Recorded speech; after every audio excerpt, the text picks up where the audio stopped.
নমস্কাৰ আপোনালোক সকলোকে মোৰ ইউটিউব চেনেল আসাম এক্সাম কৰ্ণাৰলৈ স্বাগতম জনাইছোঁ। ডিব্ৰুগড় ইউনিভাৰ্চিটি FYIPGPৰ যি এডমিশ্যন আছিলে সেই এডমিশ্যন আপোনালোকৰ কাইলৈৰ পৰা 4 আৰু 5 তাৰিখৰ কাৰণে হ'ব। যিসকল ছাত্ৰ ছাত্ৰীৰ মেইন লিষ্ট 1ত নাম আহিছে তেওঁলোকে এডমিশ্যন ল'বগৈ পাৰিব। আৰু যদি আপোনালোকৰ ডাছবোৰ্ড অৰ্থাৎ ছমাৰ পৰ্টেলত যদি অফাৰ একচেপ্ট বা ৰিজেক্ট বুলি শ্ব' কৰিছিল তেতিয়াহ'লে আপোনালোকে একচেপ্ট কৰি ল'ব। যিসকলে নাম লগাম বুলি ভাবিছে, ডিব্ৰুগড় ইউনিভাৰ্চিটি কেম্পাছত পঢ়িম বুলি ভাবিছে, আপোনালোকৰ 4 আৰু 5 তাৰিখে আপোনালোকৰ ফাৰ্ষ্ট মেৰিট লিষ্টৰ কাৰণে এডমিশ্যন হ'ব। 10টাৰ পৰা 4:30লৈকে হ'ব আপোনালোকৰ এডমিশ্যন প্ৰচেছটো। এটা আপোনালোকৰ ডমিচাইল চাৰ্টিফিকেট বা PRCৰ প্ৰয়োজন হ'ব ফি ৱেইভাৰৰ কাৰণে। ৰেচন কাৰ্ড লাগিব, যিসকলৰ ৰেচন কাৰ্ড নাই তেওঁলোকে ইনকম চাৰ্টিফিকেট লৈ যাব লাগিব ফি ৱেইভাৰৰ কাৰণে। তাৰপিছত আপোনালোকৰ ক্লাছ 10, 12ৰ মাৰ্কশ্বিট আৰু পাছ চাৰ্টিফিকেট লাগিব। কাষ্ট চাৰ্টিফিকেট লাগিব, SC, ST, প্লেন, হিলছ। তাৰপিছত OBC, MOBCৰ কাৰণে নন ক্ৰিমিনেল চাৰ্টিফিকেট লাগিব। গতিকে আপোনালোকে এইখিনি লৈ যাব পাৰিব। তাৰপৰা EWS চাৰ্টিফিকেট, যিসকলে EWS আছিলে তেওঁলোকে EWS চাৰ্টিফিকেট দিব লাগিব। গতিকে যিসকলে ফ্ৰীকৈ এডমিশ্যন ল'ব ভাবিছে তেওঁলোকে ৰেচন কাৰ্ড লৈ যাব লাগিব বা ইনকম চাৰ্টিফিকেট লৈ যাব লাগিব।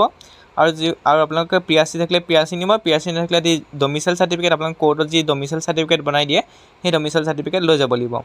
অল ডকুমেণ্ট অৰিজিনেল হ'ব লাগিব, অৰিজিনেল লৈ যাব, লগতে জেৰক্স কপি লৈ যাব প্ৰত্যেকৰে, কাৰণ আপোনালোকৰ জেৰক্স কপি হয়তো সেইটো সময়ত নাপাব পাৰে। গতিকে চবৰে এটা দুটাকৈ জেৰক্স কপি লৈ যাব। লগতে আপোনালোকে ছমাৰ পৰ্টেলৰ যিখন এপ্লিকেশ্যন ফৰ্ম আছিলে সেই এপ্লিকেশ্যন ফৰ্মখনো আপোনালোকে লৈ যাব লাগিব, সেইখন প্ৰিণ্ট কৰি উলিয়াই লৈ যাব। তাৰপৰা আপোনালোকৰ তাৰপিছত কৈছে admission fees, course fees etcetera shall be to be paid at the time of admission. অৰ্থাৎ আপোনালোকৰ এডমিশ্যন ফিজ সেইখিনি আপোনালোকে যেতিয়া আপোনালোকৰ এডমিশ্যনটো হৈ যাব লগালগে আপোনালোকে কি কৰিব লাগিব, এডমিশ্যন ফিজখিনি দিব লাগিব। যদি ফি ৱেইভাৰ হয়, ফি ৱেইভাৰ হ'লে দিব নালাগে, কিন্তু যদি ফি ৱেইভাৰ নহয় তেতিয়াহ'লে আপোনালোকে তাত পে'মেণ্ট দিব লাগিব। আৰু পে'মেণ্টখিনি আপোনালোকৰ কি হৈছে অনলাইন ইণ্টাৰনেট বেংকিঙৰ যোগেদি দিব বুলি কৈছে। যদি আপোনালোকৰ এপ্লিকেবল বুলি কৈছে, যদি আপোনালোকে অনলাইন যোগে দিম বুলি ভাবিছে অনলাইন যোগে দিব পাৰিব, নহ'লে দিলে আপোনালোকে কেছ দিব লাগিব, পূৰা সম্পূৰ্ণ কেছ দিব লাগিব। নিদিলে সম্পূৰ্ণ আপোনালোকে অনলাইন যোগে দিব লাগিব, ডেবিট কাৰ্ড বা ক্ৰেডিট কাৰ্ডৰ যোগেদি। গতিকে আপোনালোকে সেইখিনি লৈ যাব।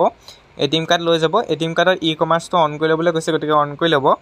এইখিনি আপোনালোকে চাই ল'ব কি লৈছে। ডকুমেণ্টখিনি ইতিমধ্যে কৈ দিছোঁ। 4 তাৰিখ আৰু 5 তাৰিখ দুদিনীয়া সময় দিছে যিসকলৰ নাম আহিছে। তাৰপৰা এণ্টি ৰেগিং আণ্ডাৰটেকিং এখনো নিব লাগিব, সেইখনো আপোনালোকে গুগলত চাৰ্চ কৰিলে পাই যাব। antiRagging.in বুলি চাৰ্চ কৰিলে তাতে আপোনালোকে এণ্টি ৰেগিঙৰ আণ্ডাৰটেকিংখন পাই যাব, সেইখনো উলিয়াই আপোনালোকে ফিল আপ কৰি লৈ যাব লাগিব। এটা আপোনালোকে কৈছে আপোনালোকৰ যিখিনি ইণ্টাৰনেট বেংকিং আৰু ডেবিট কাৰ্ড ক্ৰেডিট কাৰ্ডৰ যোগেদিহে আপোনালোকৰ পে'মেণ্ট হ'ব বুলি কৈছে। গুগল পে' যোগেদি আপোনালোকৰ পে'মেণ্ট নহয়, গতিকে সেইটো মনত ৰাখিব। ডেবিট কাৰ্ড মানে আপোনালোকৰ যিখন ATM কাৰ্ড আছে ATM কাৰ্ডৰ যোগেদিহে আপোনালোকৰ হ'ব। গতিকে আপোনালোকে এইখিনি লৈ যাব। কমাৰ্চটো অন কৰি ল'ব। কমাৰ্চ অন নাথাকিলে আপোনালোকৰ ডেবিট কাৰ্ডৰ যোগেদি কি হয়, ATMৰ যোগেদি আপোনালোকৰ পে'মেণ্ট নহয়। গতিকে সেইখিনি চাই ল'ব। যি ডকুমেণ্টছ সকলো লৈ ল'ব। গতিকে আপোনালোকে সেইখিনি ডকুমেণ্ট লৈ ল'বলৈ কৈছে ডিব্ৰুগড় ইউনিভাৰ্চিটিয়ে। কাইলৈ আৰু 4 তাৰিখ আৰু 5 তাৰিখ এই দুদিনৰ ভিতৰত আপোনালোকে ফিজিকেলি গৈ অৰ্থাৎ ডিব্ৰুগড় ইউনিভাৰ্চিটিত গৈ পেলাই আপোনালোকে এডমিশ্যন কৰিব লাগিব। গতিকে আপোনালোকে কাইলৈ আৰু পৰহিলৈ দুদিনৰ ভিতৰত আপোনালোকে ডিব্ৰুগড় ইউনিভাৰ্চিটি কেম্পাছত গৈ, যিসকলে ডিব্ৰুগড় ইউনিভাৰ্চিটি কেম্পাছত পঢ়িম বুলি ভাবিছে তেওঁলোকে তাত গৈ এডমিশ্যন কৰি আহিব লাগিব 4 আৰু 5 তাৰিখে।